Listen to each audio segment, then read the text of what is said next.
সুপ্রিয় দর্শকবৃন্দ, আজকে আমরা শিখব ওয়ার্ড ডকুমেন্টে কিভাবে ম্যাট্রিক্স টাইপ করতে হয়। সেজন্য শুরুতে অল্টার বাটন প্রেস করে ধরে রাখবো, তারপর ইকুয়াল সাইন টাইপ করব, তারপরে শিফট বাটন চেপে ধরে রাখবো এবং ফার্স্ট ব্র্যাকেট ওপেন এবং ক্লোজ করে দেব। তারপরে কার্সরকে বাইরে রেখে স্পেস বাটনে হিট করব। তারপরে এই ব্র্যাকেটের ভিতরে আমরা টাইপ করব /MATRIX ম্যাট্রিক্স। তারপরে স্পেস বারে হিট করব, তারপরে আবার ফার্স্ট ব্র্যাকেট ওপেন এবং ক্লোজ করে দেব এবং এই ক্লোজ ব্র্যাকেটের ভিতরে আমরা লিখব, মানে যতগুলো রো চাই ততগুলো তার চেয়ে একটি কম @ লিখব, আর যতগুলো কলাম চাই তার চেয়ে একটি কম অ্যান্ড সাইন লিখব। তো ধরুন আমরা 3টি রো এবং 4টি কলাম এই ম্যাট্রিক্সে পেতে চাই, তাহলে তার জন্য আমরা কি করতে হবে, 3টা রো চাই, এর মানে হলো আমাকে টাইপ করতে হবে 2টা @সাইন।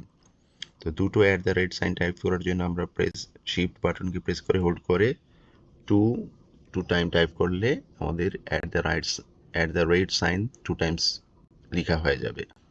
তারপরে আমরা টাইপ করব অ্যান্ড সাইন 3বার, আর 3বার অ্যান্ড সাইন টাইপ করতে হলে আমাকে কি করতে হবে, শিফট বাটন চেপে ধরে রাখতে হবে, তারপরে 3 টাইমস টাইপ করতে হবে, তাহলে 3 টাইমস অ্যান্ড সাইন লেখা হয়ে যাবে।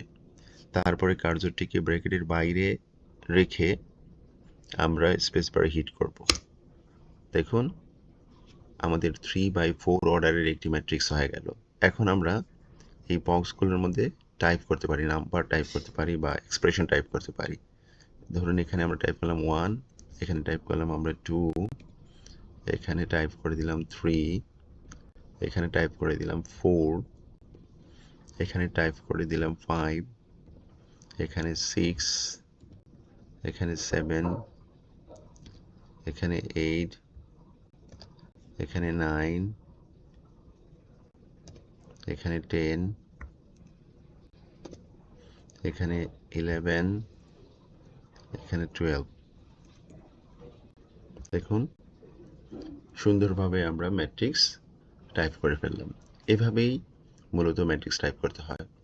সামনের ভিডিওতে নতুন কোনো বিষয় নিয়ে আবার হাজির হব, সেই অবধি বিদায় নিচ্ছি।